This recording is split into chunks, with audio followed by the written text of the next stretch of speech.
하나님께 감사드립니다.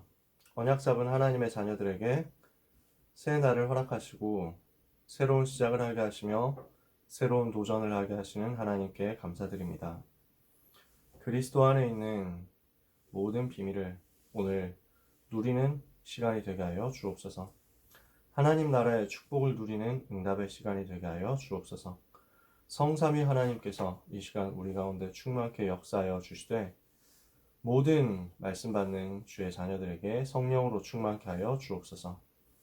오늘도 하나님 앞에 서는 시간이 되게 하옵소서. 예수 그리스도의 이름으로 기도합니다. 아멘.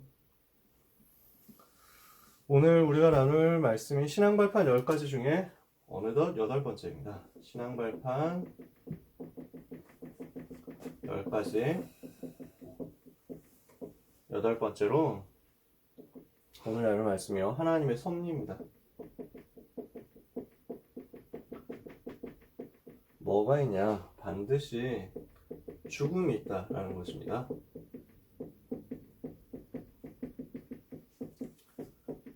여러분이 잘 아시는 성경 구절이니까요. 히브리서 9장 27절에 한 번 죽는 것은 사람에게 정하신 것이요 그 후에는 심판이 있으리니 이렇게 말씀했습니다. 하나님의 섭리 무엇이 있냐? 반드시 죽음이 있다. 그러니까 우리는 항상 무엇을 생각해야 되냐면 하나님께서 나를 부르실 날이 있다라는 것을 생각해야 됩니다. 그래야 우리가 전도자로 오늘 하루하루를 응답받으면서 살아갈 수 있거든요. 우리에게 피할 수 없는 사실이 있습니다.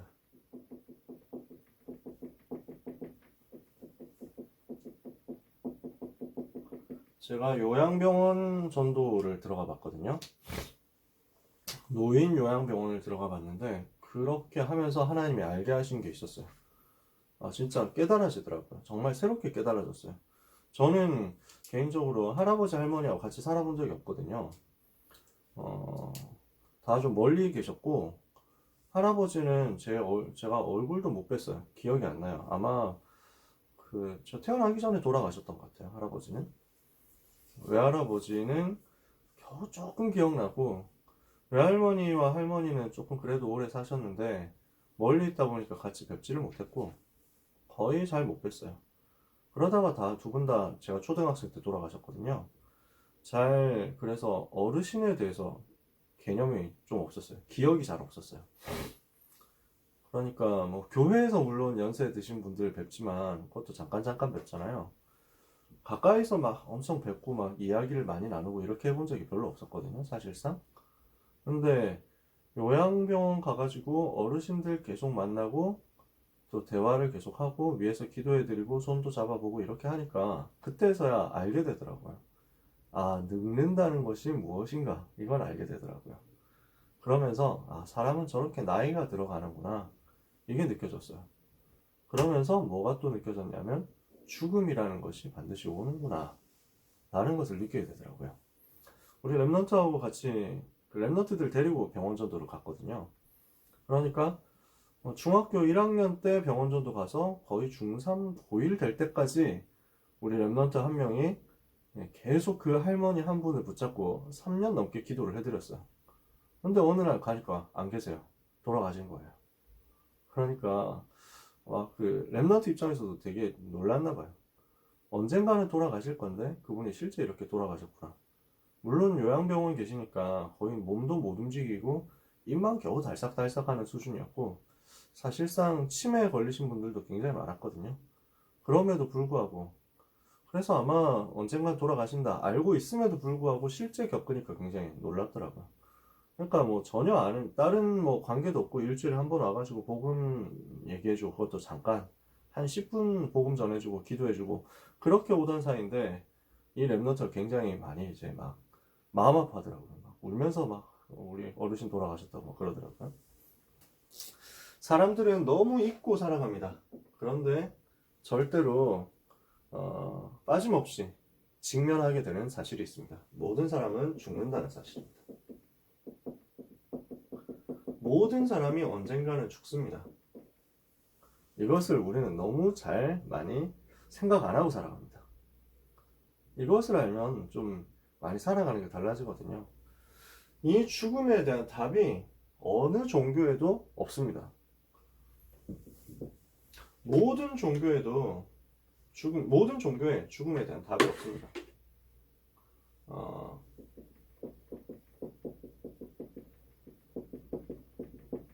이렇게 표현하니까 좀 웃긴데 답이 없어요. 어떤 종교도 어떤 철학도 어떤 과학도 어떤 지식도 죽음에 대한 진짜 답은 가지고 있지 않습니다. 왜 그렇죠? 죽음의 진짜 원인을 모르거든요. 이 죽음에 대한 해답을 모르거든요. 그러니까 죽음을 이길 수 없어요. 모든 종교가 다 이렇다는 거예요. 모든 가르침이 다 이렇습니다. 학교에서 이걸 가르쳐 주지 않습니다. 의학으로 이것을 해결할 수가 없습니다. 성경에만 답이 있습니다. 성경만이 답을 얘기하고 있어요. 성경만이 원인을 밝혔고요. 성경만이 그 해답을 제시하고 있고요. 그래서 성경은 복음 가진 자가 죽음을 이기는 것이다. 이것을 말씀하고 있습니다. 성경만 이 사실을 말하고 있어요. 이번 주가 딱 부활절이죠. 죽음을 이기는 답, 사망을 이기는 답, 이것을 우리는 가지고 있는 것입니다. 렘넌트 여러분이 이 응답을 렘넌트 때 가지고 시작하게 되시기를 바랍니다. 사망에 대한 답, 죽음에 대한 답, 저주에 대한 답. 그래서 하나님의 자녀는 죽음에 대한 것이 완전 달라요. 렘넌트 여러분, 그리고 말씀 들으시는 여러분, 꼭 여러분 이제 주의를 해주세요. 하나님의 자녀가 이제 죽게 되었다. 이랬을 때 우리 장례식 이제 광고 나오잖아요. 그러면 우리는 주로 하는 얘기가 고인의 명복을 빕니다. 뭐 이런 얘기를 하거든요. 이제 여러분 기억하세요. 렘넌트는 그런 말씀은 안 돼요. 왜냐, 이거 불교 용어예요. 불교 용어. 전도자는 이런 말씀을 안 됩니다. 그래서 뭐 좀 고상하게 표현을 하고 싶으면 삼가 조의를 표합니다. 뭐 이 정도 하는 거예요. 원래 하나님의 자녀는 죽음이, 신자의 죽음은 천국 가는 거거든. 천국 입성이야. 그러니까 원래 잔치하고 축복하고 축하하고 뭐 이렇게 해야 돼. 근데 또 사람이 감정이 있는데 왜 막 이렇게 또 사랑하는 분이 먼저 이제 천국 갔다 이래가지고 장례식 치르는데 아이 축하드립니다 이러면 좀 너무 없어 보이잖아요. 그래서 겸손하게 조용하게 슬픔을 위로하고 천국에서 만날 것을 생각하면서 이렇게 인사를 하는 거예요. 그래서 조의를 표합니다. 그 다음에 우리 유가족들에게 하나님의 위로가 임하기를 바랍니다. 딱 이 정도 하는 게 맞아요. 왜냐하면 명복이라는 것은 불교 같은 데서 뭐라고 얘기하냐면 사람 죽으면 명계에 간다 이렇게 얘기를 하는 거야. 명계. 그래서 왜 지옥 뭐 비슷한 개념이지만 사후세계, 사자의 세계 이렇게 해가지고 섞여 있는 거야. 그래서 그 명계에서라도 복을 받아라 라는 거예요. 그러니까 지옥 가가지고 이제 명계에서 뭐 죽은 사람이 그래서 명계를 다스리는 부처, 명계를 다스리는 왕 이런 자한테 복을 받아가지고 그래가지고 좀 잘 됐으면 좋겠다 이거거든. 그러니까 우리하고 전혀 안 맞죠. 세계관 자체가 우리하고 틀려. 여러분은 명복을 빕니다 라는 말 자체가 틀린 말이라는 걸 기억해 주세요. 렘넌트는 그런 말 불신자한테도 쓸 이유가 없어. 왜냐하면 불신자도 죽어서 불신자 죽어서 지옥 갔잖아. 그러니까 더 이상 뭐가 바뀔 게 없어. 명복을 빈다라는 말은 아예 있을 수 없는 말이야. 그래서 여러분이 이렇게 할 때는 그냥 삼가 조의를 표합니다. 딱 이 정도만 얘기를 하면 돼요. 유가족들에게 위로가 있기를 바랍니다. 이 정도 인사를 하는 게 좋고, 더 고상하게 뭐 다른 말 쓰려고 애쓸 필요가 없어요. 여러 가지 많은 생각을 해야 돼. 근데 불신자가 죽었다 이러면 진짜 슬퍼해야 돼. 같이 슬퍼해줘야 돼. 왜냐하면 영원한 멸망 가운데 간 거거든. 우리가 그래서 죽음에 대해서 생각해 볼 건데 첫 번째 생각할 것은 불신자의 죽음입니다. 불신자의 죽음은 어떤 의미가 있느냐? 첫 번째, 인간의 생명은 하나님께 있어요. 인간의 생명은 하나님과 함께 할 때 있어요. 그러니까 하나님과 함께 할 때만 인간은 살 수 있어요. 하나님을 떠나면 살 수가 없어. 그게 창조의 원리예요. 창세기 1장 28절, 창세기 1장 27절, 28절 여러분 말씀 아시죠? 하나님이 자기 형상대로 사람을 창조하시되 남자와 여자를 창조하시고 하나님이 그들에게 복을 주시며 그들에게 이르시되 생육하고 번성하라 땅에 충만하라 땅을 정복하라 공중의 새와 바다의 고기와 땅에 움직이는 모든 생물을 다스려라. 하나님과 함께 할 때 이 모든 축복을 누릴 수 있는 거야. 하나님께서 생기를 불어넣어 주셨기 때문에 인간이 생명이 됐어. 그래서 여러분이 제일 잘 아시는 대로 물고기는 물에 생명이 있어요. 그러니까 물고기는 물을 떠나면 죽는 거예요. 왜? 생명을 떠났으니까. 나무의 생명은 땅에 있어요. 그래서 땅을 떠나면 죽는 거야. 나무가 땅을 떠나면 죽는 거지. 꽃이 아무리 예뻐도 그래서 꽃이 흙을 떠나가지고 나무에서 그 흙에서 뽑혀가지고 있으면 결국엔 시들어 버린단 말이지. 그게 창조의 원리야. 인간의 생명은 하나님께 있어. 하나님을 떠난 사람은 물을 떠난 물고기처럼 죽게 돼 있어. 그 자체가 죽음이야. 이해가 되시죠? 그런데 그 창조 원리대로 하나님과 함께 있어야 사는데 이것을 알게 해준 것이 선악과였거든. 하나님께서 선악을 알게 하는 나무의 열매는 먹지 마라. 이것을 먹는 날에는 반드시 죽으리라. 무슨 말입니까? 하나님과 함께 하는 쪽을 택하라는 거예요. 선과 악을 네가 마음대로 판단하지 말고 하나님께 맡기고 하나님이 주인 되신다는 사실을 인정해라. 네가 모든 것을 네 마음대로 하지 말고 하나님 여호와 하나님을 아버지로 섬기고 아버지로 모시고 아버지가 주는 것을 받아서 누려라. 이것이 선악과예요. 선악과를 따먹지 말라고 한 이유는 이거예요. 선과 악을 내 마음대로 판단하겠다라고 하는 것은 내가 주인 되겠다는 거잖아. 하나님 대신 내가 주인 되겠다는 거야. 하나님 필요 없다는 거야. 하나님 떠나겠다는 거야. 자기 마음대로 하겠다는 거야. 자기가 하나님 되겠다는 거거든. 이렇게 하면 죽는 거죠. 이해가 되시죠? 하나님과 함께 해야만 살아요. 그런데 자기 마음대로 해가지고 하나님 떠나겠다? 그럼 죽는 거예요. 그래서 하나님이 알려주신 거예요. 야, 이거 먹으면 안 돼. 이거 먹으면 너는 죽어. 죽게 돼 있어. 벌 받는다 이런 개념이 아니라니까. 야, 선악과 먹으면 이제 알지? 내가 제일 아끼는 열매인데 이 새끼 마음대로 먹으면 죽인다? 이런 얘기가 아니야. 하나님께서 사랑으로 주신 거야. 선악을 네 마음대로 판단하다가 하나님 떠나면은 결국 사망으로서 사망의 권세 잡은 사단에게 잡히게 되고 속게 되니까 그러면 죽는 거야. 인간이 죽게 돼. 절대 죽지 마라. 알겠지? 이거 먹지 마. 하나님을 떠나지 마. 라고 한 게 지금 이거야. 이 언약이야.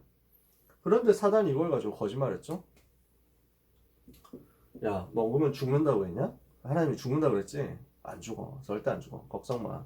이거 먹으면 네가 하나님처럼 된다고 이렇게 거짓말을 한 거야. 결국 어떻게 됐습니까? 인간이 하나님과 한 약속보다 마귀가 하는 거짓말을 더 믿어버렸어. 그러니까 결국 죽음이 오게 된 거예요. 인간이 언약을 떠나버렸어. 하나님과의 약속을 위반한 거야. 안 먹기로 했거든. 하나님과 함께 하기로 했거든. 하나님은 무엇을 주셨냐면 네가 나와 함께하면 나는 너의 모든 것을 책임지겠다. 이렇게 축복에 대해서 약속을 주신 거예요. 너의 모든 인생에 필요한 것을 다 주겠다. 걱정하지 마라. 나와 함께 있으면 너는 영원히 산다. 이것을 가지고 약속을 주셨는데 인간이 저 필요 없는데요. 저 혼자 할 건데요. 이러면서 하나님을 떠났어. 어떻게 됐습니까? 약속 위반의 결과로 오게 된 게 죽음입니다. 앞에 얘기했잖아요. 하나님 떠나면 죽거든. 떠나지 말라 했거든. 근데 떠났어. 그러니까 죽게 된 거야. 그래서 로마서 5장 12절에 간단하게 얘기했습니다. 한 사람이 범죄함으로 말미암아 죄가 세상에 들어오게 되었고 죄로 인해서 죽음이 온 세상에 들어오게 되었다.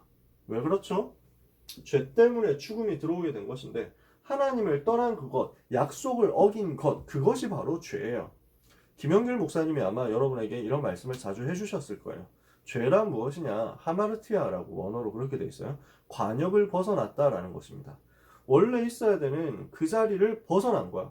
원래 해야 될 그것을 벗어난 거야. 하나님과의 약속을 벗어난 거야. 그것이 죄야. 죄에 대해서 분명히 성경은 얘기하기를 형벌로서 죽음이 온다라고 했습니다. 죄에 대한 형벌이 죽음이야. 로마서 6장 23절에 보니까 죄의 대가가 사망이다. 죄의 삭은 사망이요 우리 주 예수 그리스도 안에 있는 하나님의 은사는 영생이니라. 죄의 대가가, 죄의 형벌이 죽음이야. 그래서 죽음이 오게 된 거야. 인간이 당연히 하나님을 떠난 결과로서 죽음입니다. 창세기 3장 19절에 보니까 너는 흙이니 흙으로 돌아갈지니라. 죽게 됐어요. 죽음이 이제 선고가 된 거예요. 하나님을 떠났으니까 죽게 된 거예요. 그걸 알려준 거죠. 하나님이. 죄에 대한 벌로서 죽음이었고 하나님 떠난 결과로서 죽음이었습니다. 이러니까 어떻게 되니까 사망으로서 사망의 권세를 잡은 사단에게 소속이 되게 되어버렸어요. 그 결과 오게 된 게 죽음입니다. 히브리서 2장 14절에 이렇게 밝혔거든요. 그리스도께서 오신 이후 사망으로서 사망의 권세를 잡은 자 마귀를 없이 하기 위해서 오셨다. 그러니까 사단은 사망의 권세를 잡은 자예요. 사망의 권세를 가지고 있다는 게 아니라 본질적으로 죽음이라는 것, 하나님을 떠난 것, 그 본질이 사단에게 있거든. 하나님 떠난 본질, 그래서 사망이 될 수밖에 없는 본질, 그 사단에게 잡혀 있는 거야.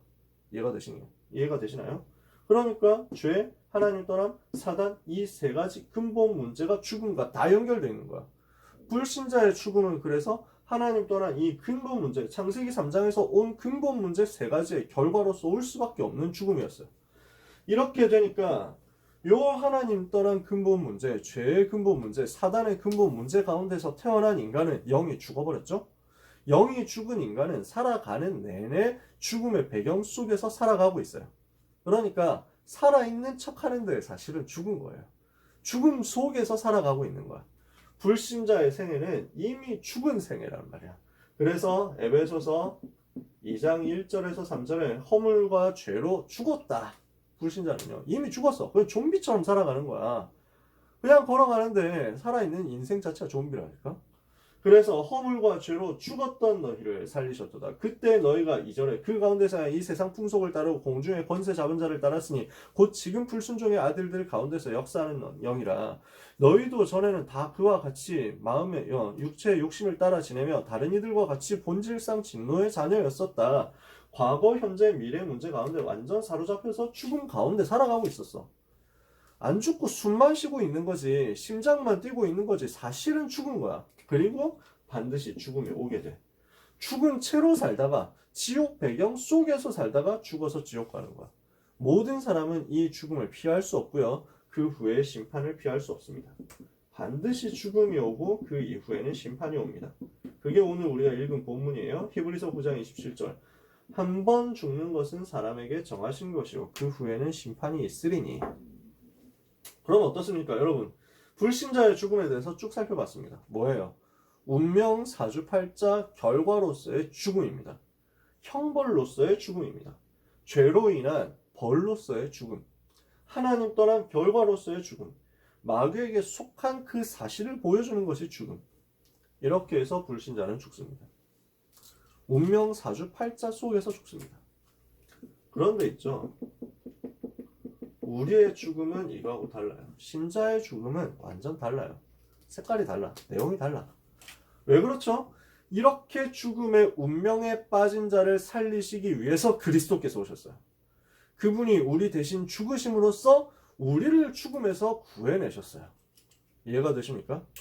죽으신 그리스도께서 이 땅에 오셔서 우리를 위해서 대속의 죽음을 겪으셨어요. 우리의 죄를 대신 용서하시는, 대신 치르시기 위해서, 속한다는 말, 값을 낸다는 말이거든. 우리의 죽음이 올 수밖에 없는 죄에 대해서 대신 대가를 치르신 거예요. 죄 지었기 때문에, 하나님 떠났기 때문에, 마귀 자녀됐기 때문에 우리가 죽어야 되는데, 우리의 죽음을 예수님이 죄 없으신 듯 대신 당하심으로써 우리의 값을 다 지불하시고 우리가 그 대가를 치르지 않도록 영원한 길을 여신 거예요. 그분이 우리 대신 죽으심으로써 우리를 죽음에서 구원하셨다. 그 성경 구절이 성경이 너무 많이 있습니다. 에베소서 2장 1절 너희의 허물과 죄로 죽었던 너희를 살리셨도다. 로마서 5장 6절에서 8절에 보니까요, 의인을 위해서 사람이 다른 사람을 죽기 위해서 다른 사람을 위해서 죽는 것이 쉽지 않다. 혹시 의인을 위해서 가끔씩 죽는 사람이 있다. 뭐 자기 임금을 위해서 죽는다든지, 진짜 착한 사람을 위해서 대신 죽는다든지, 아니면 뭐 자기 자식을 살리기 위해서 아버지가 죽는다든지, 이런 경우 가끔 있다. 그러나 죄인을 위해서 죽는 사람은 없다. 아, 저 사람 진짜 나쁜 사람이니까 내가 대신 죽을게요. 이런 사람 있습니까? 없어요. 저 사람 진짜 나쁜 새끼니까, 사기꾼이니까, 완전 개새끼니까 내가 저 사람 대신해서 벌 받을게요. 이런 사람 있습니까? 없어요. 아무도 없다니까. 그런데 죄인을 위해서 죽는 자가 아무도 없는데 우리가 다 죄인이거든. 하나님 떠나 우리 모두가 죄인이야. 우리가 다 죽어야 돼. 그런데 어떻게 했죠? 하나님께서 죄인된 우리를 위해서 그리스도를 보내사 십자가에 죽게 하신 거예요. 여러분 잘 아는 성경 구절이에요. 로마서 5장 8절에 하나님께서 우리를 사랑하신 그 결과, 우리가 아직 죄인 되었을 때 그리스도께서 우리를 위하여 죽으심으로 하나님께서 우리에게 대한 자기의 사랑을 확증하셨느니라. 우리가 죄인인데 그리스도께서 죄인인 우리를 대신해서 죽으심으로써 하나님의 우리에 대한 사랑을 보여주셨어요. 그래서 어떻게 하셨습니까? 고린도전서 15장 3절에서 4절에 이와 같이 그리스도께서 성경대로 우리 죄를 위하여 죽으시고 성경대로 다시 살아나셨다. 그래서 어떻게 하셨습니까? 죄를 이기셨어요. 어떻게? 제사장으로서. 마가복음 10장 45절에 인자가 온 것은 섬김을 받으려 함이 아니라 섬기려 하고 다른 사람 모든 사람을 위하여 대속물로 오기 대속하는 제물 되기 위함이니라. 하나님 만나는 길을 여셨어요. 요한복음 14장 6절에 내가 곧 길이요 생명이 진리요 생명이 나로 말미암지 않고는 아버지께로 올 자가 없느니라. 그리스도는 길이요 진리요 그러면서 사망을 이기는 생명이 되셨다. 하나님 만나는 길을 여셨어요. 그러면서 어떻게 했습니까? 요한일서 3장 8절 죄를 짓는 자마다 마귀에게 속하나니 마귀는 처음부터 범죄함이라. 하나님의 아들이 나타나신 것은 마귀의 일을 멸하려 하심이라. 그래서 어떻게 됐습니까? 요 죽음이 올 수밖에 없는 문제 세 가지를 다 해결해 버렸어요. 죄 문제를 해결했죠. 어떻게 해결했어요? 로마서 8장 2절에 그리스도 예수 안에 있는 생명의 성령의 법이 너를 죄와 사망의 법에서 해방하셨다. 이번 주 고등부 강단에서 얘기했지만 히브리서 10장 19절에서 20절에 자기 몸을 찢으시고 우리가 하나님께로 갈 수 있는 새롭고 산 길을 열으신 거예요.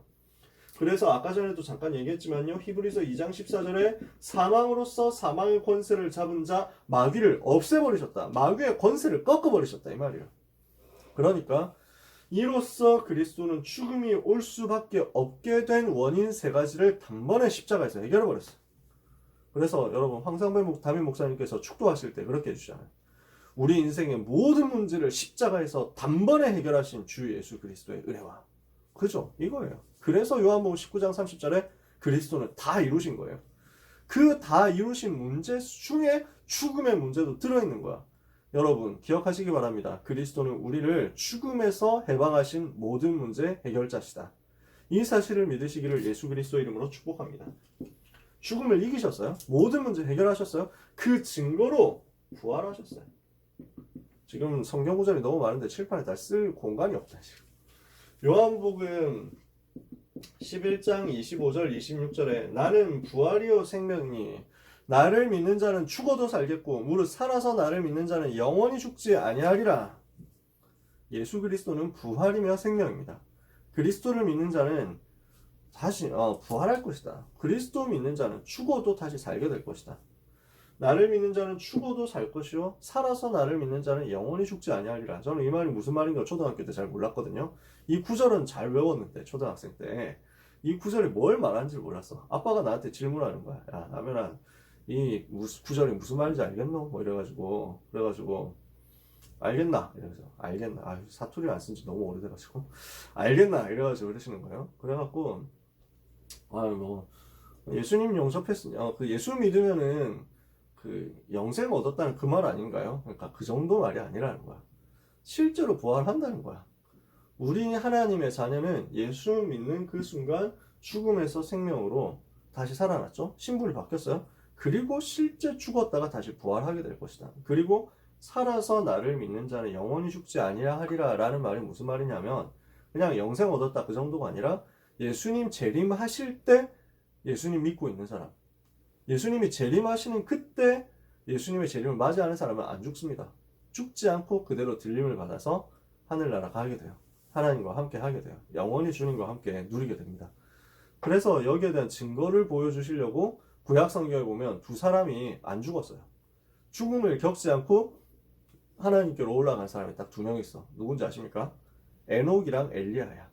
이 두 사람은 안 죽고 하나님 앞으로 갔어. 왜 그렇습니까? 이거 보여주려고. 이 사실에 대한 증거를 미리 보여주려고. 예수 그리스도는 사망을 이기신 생명이요. 그래서 그 부활이요 생명 되신 그리스도 영접한 자는 똑같이 생명을 누리고 그 생명으로 사망을 이기게 되었습니다. 예수님 영접한 하나님의 자녀는 생명으로 사망에서 벗어났고 사망을 이겼다. 요한복음 5장 24절에 누구든지 내 말을 듣고 나 보내신 이를 믿는 자는 영생을 얻었고 심판에 이르지 아니하나니 사망에서 생명으로 옮겼느니라 그랬죠. 그래서 이것을 가지고 바울이 이야기했습니다. 하나님의 자녀는 어떻게 됐습니까? 고린도전서 15장 50절에서 58절을 보니까 죽음을 이겨버린 것이다. 사망아 너의 이김이 어디 있느냐? 사망아 너의 쏘는 것이 어디 있느냐? 그러므로 우리에게 승리를 주시는 예수 그리스도께 감사하노니. 죽음에 대해서도 이겨버린 거야. 죽음에 대해서 승리한 거야. 어떻습니까? 죽음에 대한 원인 나왔죠? 죽음에 대한 해답 나왔죠? 그러므로 우리는 죽음에 대해서 이긴 거예요. 죽음에 대한 승리 여러분 이미 가지고 있습니다. 그런데 우리 죽잖아요? 그러면 신자의 죽음은 뭡니까? 신학교에서 이거 질문 나왔어요. 조직신학 수업 때 죽음에 대해서 쭉 얘기를 한 다음에 우리 대구의 트리니티 교회 선세호 목사님이 조직신학 그 수업을 하셨거든요. 자 여러분 그러면 불신자의 죽음은 형벌이고 신자의 죽음은 어떠냐? 신자의 죽음도 형벌이냐? 이래가지고 형벌이라고 생각하는 사람 손들어라 이래가지고 아니라고 생각하는 사람 손들어봐라 이래갖고 저는 형벌이다. 아니, 그렇지. 아담과 하와가 죄 안 지었으면 안 죽었을 거니까 신자도 어쩔 수 없이 창세기 3장 결과 때문에 죽는 거지. 이래가지고 그래 정확한 질문이 이거였어요. 자 신자의 죽음은 창세기 3장의 결과다. 손들어 보세요. 이래갖고 그렇지 창세기 3장 때문에 우리가 죽게 됐지. 이래가지고 손들었다니까. 그러니까 그 천 목사님이 한 3분의 2 넘게 손들었어. 이래가지고 싹 다 새로 해야 된다. 그러는 거야. 우리 보고 영접 다시 할까 뭐 이러면서 막 이러시는 거야. 무슨 말이냐면 신자에게 오는 죽음은 형벌이 아니라는 거야. 모든 문제 끝났고 창세기 3장 끝났는데 무슨 창세기 3장의 결과라는 소리를 하느냐. 신자에게 오는 죽음은 무엇이냐. 형벌이 아니라 우리의 성화라는 단계가 있어요. 우리의 치유의 완성이라는 거야. 천국으로 들어가는 관문인 거야. 과정인 거야. 그 여정의 딱 마지막 문이라는 거야. 하나님의 자녀가 복음 받고 이 복음을 점점 누리면서 하나님 자녀의 모습을 회복해 가잖아요. 완전한 모습을 회복해 가거든요. 여러분 예수님 영접하셨죠? 하나님 자녀 되셨죠? 실수합니까? 안 합니까? 하죠. 이상한 생각 합니까? 안 합니까? 하잖아요. 뭐 나쁜 생각, 미워하는 생각 합니까? 안 합니까? 하거든요. 낙심하지 마라. 변화되어 가는 거예요. 우리가 하나님 떠나서 죄에 빠져서 마귀 자녀된 결과 불신자 상태 가운데서 태어나고 계속해서 이렇게 오거든요. 근데 예수님 영접하고 하나님 자녀 됐잖아. 근데 과거의 각인불이 체질이 남아있어. 그래서 계속 그걸 치유받아가는 과정이야. 하나님은 알고 계세요. 그래서 로마서 8장에 보니까 이와 같이 성령도 우리 연약함을 도우시나니 우리가 연약하다는 것을 하나님도 잘 아셔. 그래서 우리를 도와주고 계셔. 그래서 우리가 점점 변화되어 갑니다. 이걸 보고 거룩해진다, 거룩해져 간다, 성화라고 합니다. 이 성화가 언제 끝나는지 아세요? 언제 여러분이 완전한 모습으로 모든 죄, 모든 어려움을 벗어버리고 완전히 하나님 자녀에게 주신 축복의 모습으로 다시는 실수하지 않고 다시는 범죄하지 않는 모습으로 바뀌어지는지 아세요? 죽는 그 순간이에요. 그래서 하나님 자녀에게 오는 죽음은 성화의 완성이다. 천국 가는 그 길이라는, 천국에 들어가는 마지막 시간표다. 그래서 여러분 철로 역정이라는 책이 있어요. 하나님 나라 가는 길이라는 말이죠. 천국으로 가는 길, 그 과정에서 겪는 여정, 모든 내용을 가지고 소설로 쓴 건데 아주 좋은 책이야. 여러분들이 책으로 읽어보셔도 좋고 책으로 읽기 힘들면은 애니메이션 영화 나왔으니까 그걸로 꼭 보세요. 진짜 한번 보세요. 너무 좋거든요. 저도 어릴 때 만화책으로 봤어요. 근데 만화로만 정확하게 그림책으로 봤는데 이 그림으로만 너무 은혜되는 거야. 지금도 막 생각나. 이런 내용이구나. 근데 신자가 그래서 크리스찬이 마지막으로 이제 천국 들어가기 직전에 마지막으로 뭘 통과해야 돼요? 강을 건너야 돼. 그 죽음의 강을 건너야 돼. 이 죽음의 강 건너고 나니까 예수님이 딱 맞아주시잖아. 이거거든. 스포일러를 다 해버렸네. 여러분 천국 가는 그 길, 이것을 하나님이 준비하신 거예요. 그래 놓고 여러분 기다리시는 거지. 그런데 이걸로 끝이 아니야. 하나님의 자녀에게는 부활과 영화가 예비되어 있어. 그래서 하나님의 자녀는 죽음이 아니라 자는 것이라고 표현해요. 자는 것. 성경에는 이렇게 되어 있어. 많이 써 있는데요. 성경 구절이 사도행전 7장 60절에 스데반이 이 말을 하고 자니라 그랬어요. 데살로니가전서 4장 13절에서 18절에 바울이 이야기하는데 잠자는 자들에 대해서 여러분이 슬퍼하지 마라. 너무 슬퍼하지 마라. 불신자처럼 모르고 슬퍼하면 안 된다. 라고 얘기하면서 자는 자들 나중에 예수님 재림하실 때 다 영광 중에 부활하게 되고 영원히 주와 함께 있게 될 것이다. 그러니까 이것을 기억하고 혹시 이제 가족을 잃어버린 사람이 있다. 또 친구를 잃어버렸다. 서로 위로해라. 왜? 잠자는 거니까. 왜 그래요? 그 의식을 잃고 쓰러졌어? 다시 못 일어나? 그냥 죽은 거야. 그냥 이제 영과 영혼이 육신을 떠났잖아. 그게 죽음이거든. 영혼이 육신을 떠나는 그 죽음으로 영원히 끝나버린다. 그럼 사망이야. 근데 우리는 그게 아니라 다시 일어나는 거야. 다시 부활하잖아. 일어나잖아. 그러니까 그 과정 가운데 있는 것은 잠자는 거야. 우리는 영원한 죽음으로, 영원한 멸망으로 가는 것이 아니라 잠자는 것이다. 불신자는 어떻습니까? 나중에 다시 살아나요. 불신자도 살아납니다. 하나님의 자녀가 먼저 살아나고요. 불신자가 다시 살아나. 왜 살아날까요? 벌 받으려고 살아나. 영원한 멸망, 영원한 지옥 가기 위해서 전부 다 이제 다시 나오게 돼. 그러니까 우리는 그래서 요한계시록에는 이것을 보고 두 번째 사망이다라고 표현해. 왜냐? 영원한 멸망에 가기 위해서 다시 잠깐 일어나는 거니까. 그러니까 하나님의 자녀가 부활하는 것을 보고는 첫째 부활이라고 하고, 불신자가 다시 살아나는 것은 둘째 부활이 아니라 둘째 사망이라고 해. 요한계시록에 그렇게 표현되어 있어요.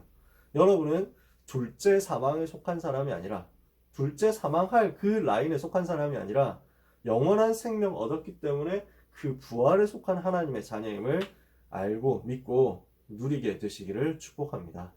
여러분, 하나님 자녀에게 주신 축복, 최고의 축복 절대 잊지 말고 계속해서 누리게 되시기를 바랍니다. 그래서 신자의 죽음이 이런 것이다 라고 했을 때 우리는 어떻게 해야 되느냐? 전도자로서 죽음에 대해서 알고 움직여야 돼요. 왜 그러냐면 죽음에 대한 하나님의 주권을 알아야 된다는 거야. 하나님의 절대 주권 속에는 죽음에 대한 것도 포함되어 있어요. 그러면 어떻게 됩니까? 언제든지 하나님은 누구의 생명도 걷어가실 수 있는 분이다. 이걸 알면 겸손하게 돼. 하나님 앞에 서게 된단 말이야. 죽음에 대한 하나님의 주권을 알고 함부로 깝치지 않는다고. 함부로 나대지 않는다고. 이해가 되시나요? 난 다 끝났어. 난 다 정복했어. 이래가지고 막 생각한다니까, 사람들은. 그러니까 너무 안타까운 게 뭐냐면은 그런 경우들이 있다고. 진짜 공부 열심히 해가지고 좋은 대학에 딱 갔단 말이야. 완전 승리한 거지. 그 입장에서는, 수험생 입장에서는.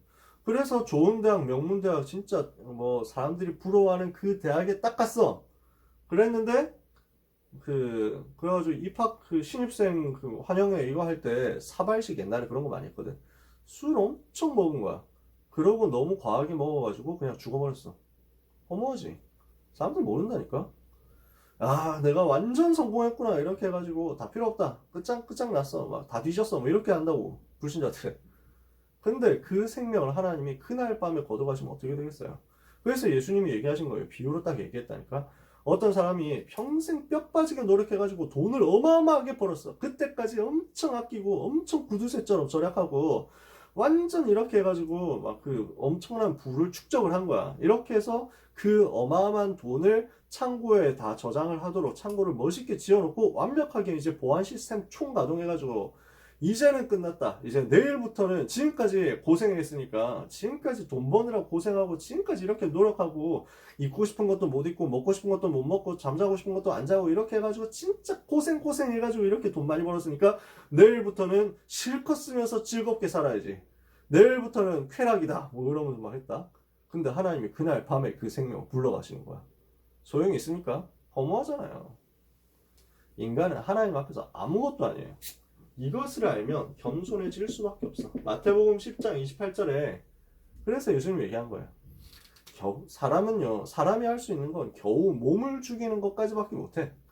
그런 사람, 겨우 몸밖에 죽이지 못하는 자들을 두려워하지 마라. 오직 몸과 영혼을 동시에 지옥에 던질 수 있는 하나님을 두려워해라. 하나님 두려워하는 게, 하나님을 경외하는 게, 하나님 앞에 서는 게 전도자의 자세예요. 그래서 하나님은 교만한 자는 대적하시고 겸손한 자는 축복하시는 거예요. 두 번째, 죽음에 대한 하나님의 주권을 알기 때문에 겸손하면서 동시에 담대해요. 왜? 하나님이 허락하지 않으시면 안 죽어. 하나님이 허락하지 않으시면 죽을 수가 없어. 이걸 아니까 다니엘의 세 친구 어떻게 합니까? 불 속에 들어가서 사형당한다 이렇게 하는데도 눈 하나 깜짝 안 하잖아요. 뭐라고 합니까?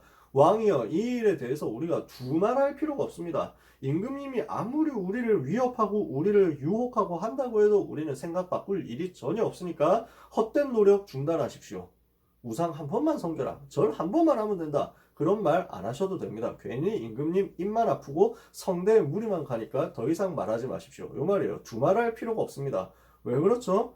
왕이여, 우리가 섬기는 살아계신 하나님께서 우리가 불 속에 들어간다 해도 우리를 건져 주실 것이고, 그리 아니하실지라도 우리는 절할 리가 없습니다. 이렇게 할 거야. 되게 당당하잖아. 멋있잖아. 간지나지. 담대하잖아. 왜? 죽음에 대한 하나님의 주권을 알기 때문에. 다니엘이 어떻게 합니까? 이 조서에 왕의 어인이 찍힌 것을 알고도 하루 3번씩 예루살렘을 향하여 창문을 열어놓고 그의 하나님 여호와께 감사하면서 기도했다. 그죠? 마태복음 10장 29절에서 31절에 예수님이 이어서 이야기합니다. 하나님을 두려워라고 하면서 뭐라고 얘기하냐면요. 하나님께서는 참새 한 마리도 그 허락 없이는 죽게 하지 않는다 그랬어요. 그러니까 참새 한 마리조차도 하나님이 허락하지 않으시면 땅에 떨어지지 않는다니까. 하나님께서는 너희의 머리카락 하나까지도 다 세고 계신다. 하나님이 한눈 파는 사이에 여러분이 죽습니까? 그럴 일이 없어요. 그래가지고 복음 전하는데 생명 걸고 복음 전하다가 여기서 죽으면 안 되는데 하나님이 잠깐 딴 데를 보고 있는 사이에 죽어버렸어. 큰일 났네. 진짜. 미안한데 어떡하지? 쟤 왜 죽었지? 뭐 이러면서 막 그런 하나님이 아니란 말이야. 왜? 머리카락 하나까지 다 세고 머리카락 저 함부로 빠지면 안 되는데 저기 붙여줘야 된다. 이렇게 해가지고 하시는 하나님이, 그러니까 하나님의 자녀를 함부로 죽게 하겠냐? 걱정하지 마라라는 거예요. 이해가 되십니까? 그래서 바울이 뭐라고 하냐면요. 하나님께서 바울에게 뭐라고 얘기하시냐면, 성경구절 쓸 공간이 없어서 말만 합니다. 사도행전 18장 9절에 10절에 밤에 주께서 환상 가운데 바울에게 말씀하시되 두려워하지 말고 잠잠하지 말고 말해라. 내가 너와 함께 있음에 어떤 사람도 너를 대적하여 해할 자가 없을 것이니 이 성 중에 내 백성이 많음이라.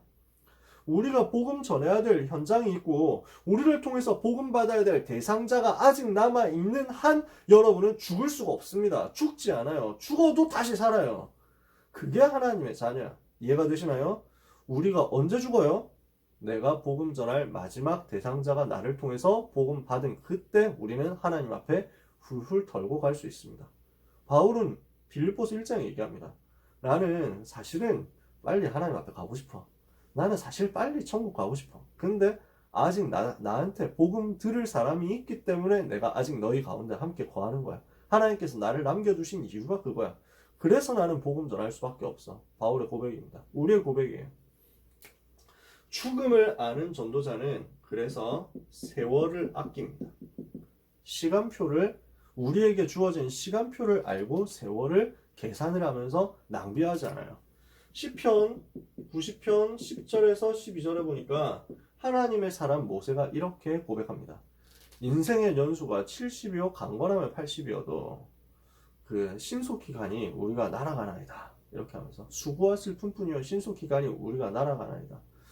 그러니까 그 70년 80년 사는 인생, 하나님 떠난 인생이라면 그냥 수고와 슬픔뿐에서 그냥 날아가 버린다니까. 그냥 훅 가.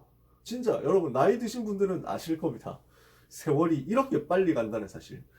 저는 이해가 안 돼요. 가끔 보면 이렇게 얘기하면 진짜 아재 같고 이렇게 얘기하면 진짜 어르신 같은데, 군대 제대한 지 10년이 넘었다니까. 진짜 말도 안 돼. 고등학생 때 아직도 생각나고 전도운동 하는 거 생각나는데 그게 20년 지났다니까. 이렇게 훅 가 진짜. 여러분은 웃을 수 있지만 여러분도 똑같이 나중에 고백하게 됩니다. 그래서 뭘 봐야 되냐면요, 우리에게 남은 날을 계수하는 지혜가 필요해요. 그래서 모세가 기도하는 거예요. 하나님, 우리에게 지혜를 주옵소서. 남은 날짜가 얼마인지 계산할 수 있는 지혜를 주옵소서. 그래서 하나님의 뜻을 이것을 가지고 이루게 하옵소서. 불신자처럼 의미 없는 쾌락으로 시간 보내다가 어느 날 돌아보니까 헛살았구나 이렇게 하지 말고, 나에게 죽음 앞에 하나님 앞에 서는 그 시간표까지 얼마나 남았는지를 알고 전도자의 삶을 살게 하옵소서. 아시겠죠? 이게 우리의 기도예요. 이게 전도자의 마인드예요. 이걸 보여준 사람이 전도자 바울이에요. 죽음 앞에 어떻게 섰냐? 스데반의 죽음을 통해서 복음 깨달았어요. 사도행전 7장 54절에서 60절, 스데반이 죽는 그 순간에 그 자리에 있었던 사람이 바울이야. 보니까 이상한 거야. 뭐지? 저 사람 어떻게 죽는 순간까지 저렇게 웃으면서 용서하면서 갈 수 있지? 미쳤나? 이렇게 생각한 거야. 그게 바울에게 복음받게 하는 계기가 됐어. 이렇게 되니까 바울 자신에게 죽음의 위기가 와요. 조금도 두려워하지 않습니다. 복음 깨달은 바울이 이제는 제자 찾기 위해서 생명을 겁니다. 돌에 맞아 거의 죽었는데 죽은 줄 알고 시체 버린데 버렸다니까. 근데 거기서 다시 살아나서 그 현장으로 다시 들어가는 거야. 왜? 제자 찾아야 되니까. 그래서 찾은 제자가 디모데잖아요. 바울이 뭐라고 고백합니까? 나의 달려갈 길과 주 예수께 받은 사명 곧 하나님의 은혜의 복음 증거하는 일을 마치라 하면은 나의 생명조차도 조금도 귀한 것으로 여기지 아니하노라. 생명 아끼지 않는 전도자. 왜? 나에게 있어서 복음이 생명보다 귀해. 나에게 있어서 복음이 생명보다 가치 있어. 그래서 다윗이 시편에서 썼거든요. 주의 인자하심이 내 생명보다 낫습니다. 나의 생명보다 더 귀중한 것이 복음의 가치. 이걸 아니까 나의 생명도 조금도 귀한 것으로 여기지 않는다. 절대 가치를 아는 거예요. 그래서 죽음 앞에서 끝까지 흔들리지 않고 참된 소망을 누렸어요. 디모데후서 4장 7절에서 8절에 순교하기 직전에 뭐라고 합니까? 요 나의 달려갈 길과 주 예수께 받은 사명 이것을 이제 다 했다는 거야. 나는 이제 달려갈 길을 다 가고 그래서 4장 6절에서 보면 이렇게 얘기합니다. 이제 관제와 같이 내가 부음을 받게 되고 제물을 바칠 때 기름을 붓거든요. 이제 제물을 잡아놓고 묶어놓고 이제 칼로 찔러가지고 죽이잖아. 피제사 드릴 때니까 구약시대 때 그렇게 했거든. 피제사를 드리기 위해서 묶어놓고 칼로 찌르기 전에 먼저 향기로운 기름을 붓습니다. 이 제물을 하나님께 드립니다 하고 기름을 붓고 그 다음에 찔러 죽이는 거야. 바울이 자기의 상태를 그렇게 표현했습니다. 내가 이제 기름이 내게 부어졌다. 관자와 같이 내가 이제 기름 부음이 되어지고 나의 이제 시가 끝날 내가 부름받을 그때가 그 날이 가까웠도다. 이렇게 얘기하면서요. 바울이 얘기합니다. 내가 나의 달려갈 길을 다 가고 믿음을 지켰으니 이제 후로는 나를 위하여 의의 면류관이 예비되었으므로 그 날에 주 곧 의로우신 재판장께서 나에게 주실 것이니 나뿐 아니라 주의 나타나심을 사모하는 모든 자에게도니라. 죄송해요. 이 바울이 그렇게 주님 사모하면서 이제 면류관을 바라보는 거야. 이게 하나님의 자녀가 가지는 참된 소망이에요. 우리가 가지는 진짜 소망이야. 영원한 소망이야. 이 소망을 가지고 있으니까요. 죽은 후에도 제자들이 계속 나타나는 거예요.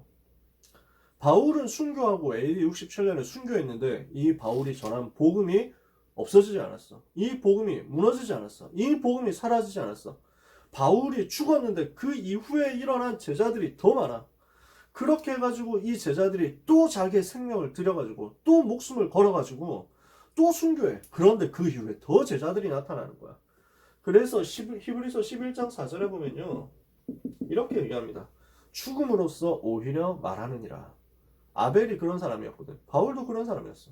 죽었으나 믿음으로써 오히려 더 말하느니라. 그 이후에 더 많은 제자들이 일어나는 거야. 이게 전도자의 삶입니다. 죽음을 아는 전도자의 삶이에요. 멋있죠? 이게 우리의 인생이에요. 저는 신앙발판 10가지 강의하게 돼가지고 너무 하나님 앞에 감사해요. 우리 선생님들이 해달라 해가지고 했는데 선생님들 의견이 나와가지고 이거 했으면 좋겠습니다 이래가지고 했거든요. 저는 하면서 제가 제일 은혜 받는 것 같아요. 어젯밤에 이거 메시지 준비하면서 정리하는데 얼마나 감사한지 몰라요. 진짜 너무 감사했어요. 아 이거 빨리 말하고 싶다. 네, 스포일러 터트리면 안 되니까 말 못하고 진짜 너무 감사하더라고. 야 우리가 이런 복을 받았구나 싶더라고. 그래서 우리는 이걸 조금만 생각해 봐야 되겠습니다. 삶과 죽음에 대해서. 이걸로 마무리를 할 거예요. 살고자 하는 자는 죽고 죽고자 하는 자는 살 것이다. 마태복음 10장 39절에 이렇게 써 있습니다. 자기를 위하여 살려고 하면은 죽는다.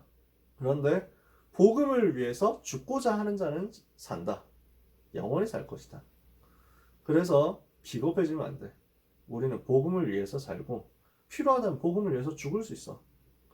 참 감사하게도 죄송하게도 우리는 핍박시대에 살고 있지 않습니다. 물론 이제 핍박시대가 올 건데요. 지금도 좀 와 있고. 근데 아직 북한 땅처럼 아니면 일제시대나 로마시대 때처럼 지금 저 무슬림 나라처럼 복음 전한다고 죽이는 그런 나라에 살고 있진 않잖아요. 아직 우리는. 참 그래서 사실 좀 부끄럽고 죄송하지만 쉽게 할 수 있는 말이지만 우리의 생명을 하나님께 드린다. 우리의 삶을 전도운동에서 하나님께 드린다. 이 각오와 결단이 이렇게 있었으면 좋겠어요. 그래서 바울은 고백합니다. 여러분 김영길 목사님이 이 말씀 자주 하시더라고요. 저는 기억하고 있습니다. 우리가 살아도 주를 위하여 살고 죽어도 주를 위하여 죽나니 사나 죽으나 우리가 주의 것이오라. 로마서 14장 7절에서 8절입니다. 바울이 또 고백합니다. 그래서 우리는요, 내가 살든지 죽든지 내 몸에서 그리스도만 존귀케 되기를 원한다. 그래서 내가 사나 죽으나 주의 것이고 살든지 죽든지 내 몸에서 그리스도가 존귀케 되기를 원한다. 이는 내게 사는 것이 그리스도니 죽는 것도 유익합니다. 이게 죽음에 대한 전도자의 고백이에요. 마지막입니다. 그래서 우리는 조금 기억을 해봤으면 좋겠어요. 세 종류의 사람이 있다. 저는 이렇게 말씀드리고 싶어요. 첫 번째, 죽음보다 못한 삶이 있어. 그냥 차라리 그때 죽었어야 되는데 비굴하게 안 죽고 살다가 영원히 추하게 되는 거지. 어떤 사람들입니까? 예를 들어서 그 핍박 왔을 때 배반하고 살기를 택한 사람. 신사참배 하면 안 하면 죽인다 이렇게 했는데 일제시대 때 그때 주기철 목사님 같은 분들은 생을 걸었잖아요. 근데 많은 사람들은 대부분 사람들은 그 앞에 넘어갔어. 그래서 신사참배하고 살기를 택했어. 근데 지금까지 쪽팔리잖아. 죽음보다 못한 삶이에요.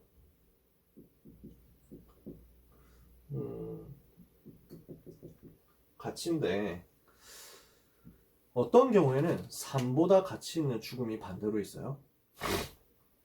그러니까 이게 무슨 말이냐면요. 아까 전에 얘기했던 그 순교자들이에요. 그때 그들은 비굴해지지 않고 비겁해지지 않고 죽음을 택했어요. 이것을 가지고 가치 있는 죽음을 누렸는데 이게 영원한 응답을 받은 거예요. 한 번 죽는 것이다. 일사가고죠. 주기철 목사님이 마지막으로 한 설교 여러분들이 인터넷에 올라와 있거든요. 녹취로 해가지고. 저는 그거 여러분한테 뭐 시간도 없지만 읽어줄 자신이 없어요. 왜냐면 읽으면 틀림없이 울 거거든. 방금도 좀 눈물 났는데. 그래가지고 진짜 너무 그냥 가슴이 뜨거워져.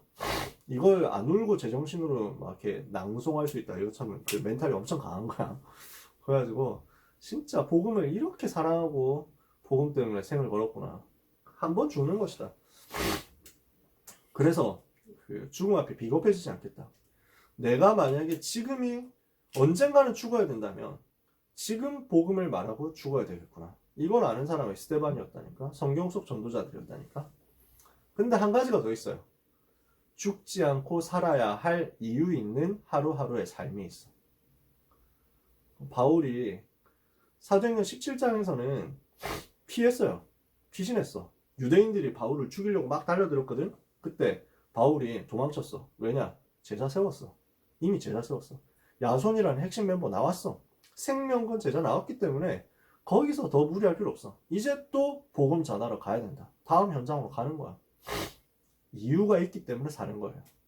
여러분은 이유 있는 삶을 살다가 하나님이 부르시는 날에 가장 멋있는 작품을 남기고 하나님 앞에 가는 인생을 살게 되시기를 바랍니다. 이 모든 것을 여러분이 하나님 앞에서 누리세요. 디모데후서 4장 1절에서 2절에 내가 하나님 앞과 그 모든 산자 죽은 자를 심판하실 그리스도 예수 앞에서 엄히 명하노니 너는 복음을 전파해라. 때를 얻든지 못 얻든지 항상 힘써라. 범사에 이 복음을 가지고 경계하며 경책하며 권해라. 항상 이 복음 전하는 일을 힘쓰는데 하나님 앞에서 생을 걸고. 이런 사람을 보고 히브리서 11장 38절은 말합니다. 생을 걸어버린 이 사람 세상이 감당하지 못하느니라 그랬습니다. 여러분이 이런 응답의 사람 되시기를 예수 그리스도 이름으로 축복합니다. 죽음을 이긴 사람, 죽음에 대해서 이미 승리한 사람, 이게 여러분이에요. 이 답을 가지고 있는 생명의 비밀을 가지고 있는 여러분에게 생명 살리는 역사가 날마다 일어나게 되기를 다시 한번 예수 그리스도 이름으로 축원합니다. 기도하겠습니다. 하나님께 감사드립니다. 죽음을 이기고 부활하신 예수 그리스도를 찬송합니다. 높임을 받으실 하나님, 우리에게 생명 주시고 이 생명을 영원히 누릴 수 있도록 축복하심을 감사합니다. 우리의 생이 다하는 그날까지, 하나님께서 우리를 부르시는 그날까지, 우리가 천국 가게 되는, 보좌 앞에 서게 되는, 하나님께서 씌워주시는 영광의 면류관을 받게 되는, 그 면류관을 다시 주님 발 아래에 놓게 되는 그날까지 이 땅에 사는 동안 부끄럽지 않게, 비겁하지 않게, 비굴하지 않게, 가장 가치 있게, 가장 행복하게, 가장 멋있게 전도자로 살게 하여 주옵소서.